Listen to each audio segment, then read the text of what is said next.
Greetings all, Devious Monkey here. I'm in a place I haven't been in a long time, Mount Trashmore. Since it's such a glorious day out, where Mother Nature has provided a perfect lighting situation for me, I thought that I would take advantage. Not to mention, it's not pouring down rain yet, and I thought, why not? Something different. So I had a person comment to me that my cuts were kind of annoying. And I full well admit that.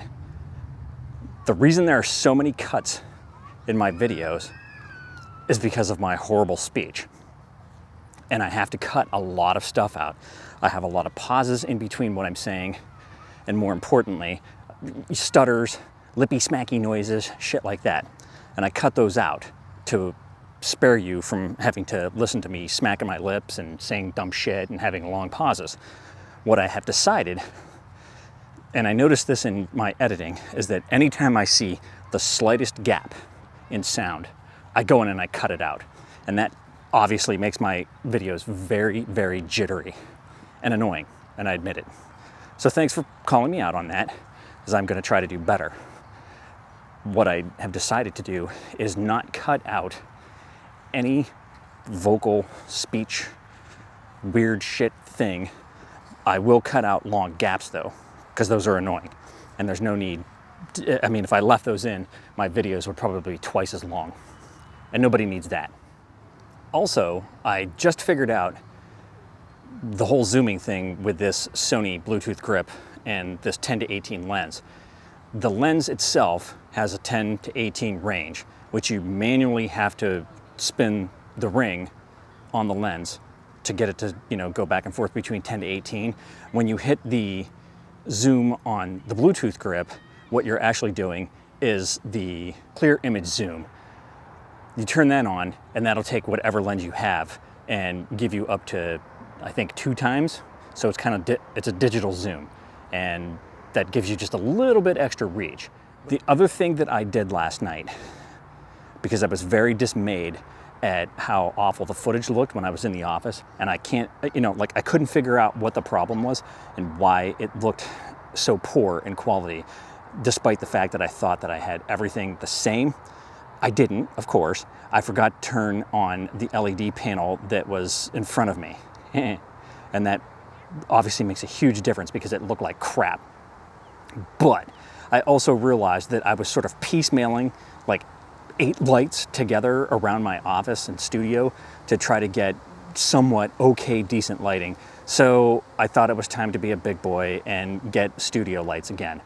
Now, I used to have a full studio setup as far as photography goes. So they were strobe lights. I didn't have any continuous lights for video back in my old studio days when I used to live back in Chicago. But I decided to do a little bit of research. I was not going to get an Aperture 120D. I wasn't going to drop $1,000 on lighting. I don't think that I need to go that crazy. So I got the next best thing. Now, that would be the new kid on the block, which is the Godox SL60. And I've also found that the Godox SL60 is pretty much the same thing as the Neewer 60. I don't remember the actual designations for each of the lenses. I'm guessing it's SL60 for the Godox and some kind of 60 for the Neewer. After reading in on them, they're both exactly the same lights. They just have different badging on them. So, whether you get Neewer or you get the Godox, you're pretty much getting the same light. Has a remote control, 5600K, you can do all kinds of neat shit with it. So I got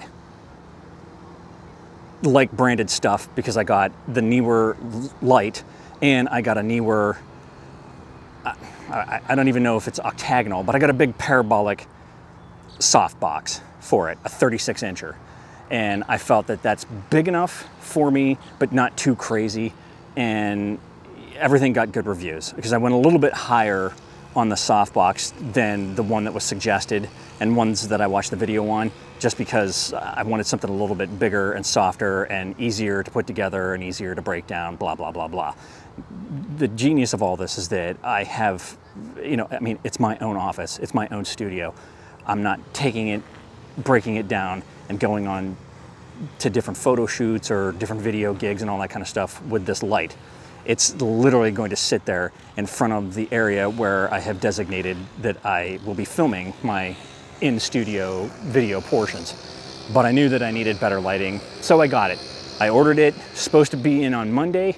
Once I get it all, well, probably after I unbox it, I'll time-lapse putting it together and doing all that shit, and then I'll do some testing with it and I'll give you my initial thoughts.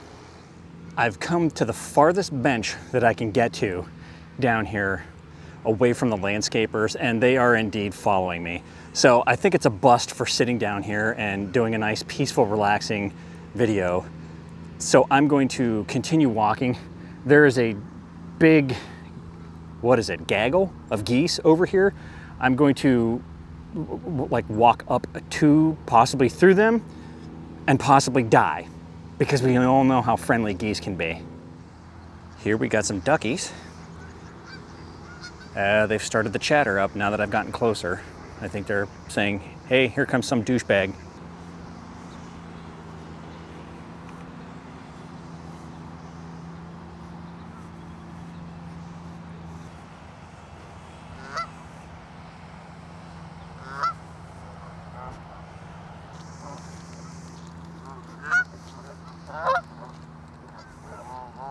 I made it, and I didn't die.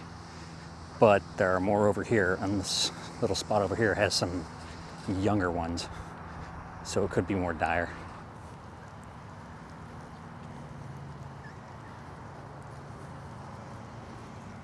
I kind of feel like in Jurassic Park when they're all admiring the, what was it, Gallimimus? I'm just waiting for the T-Rex to come out and frickin' chomp on me.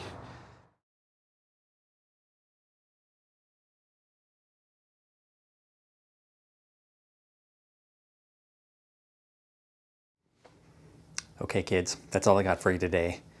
I just wanted to hang out on my day off and show you how awful Sony image stabilization and OSS is.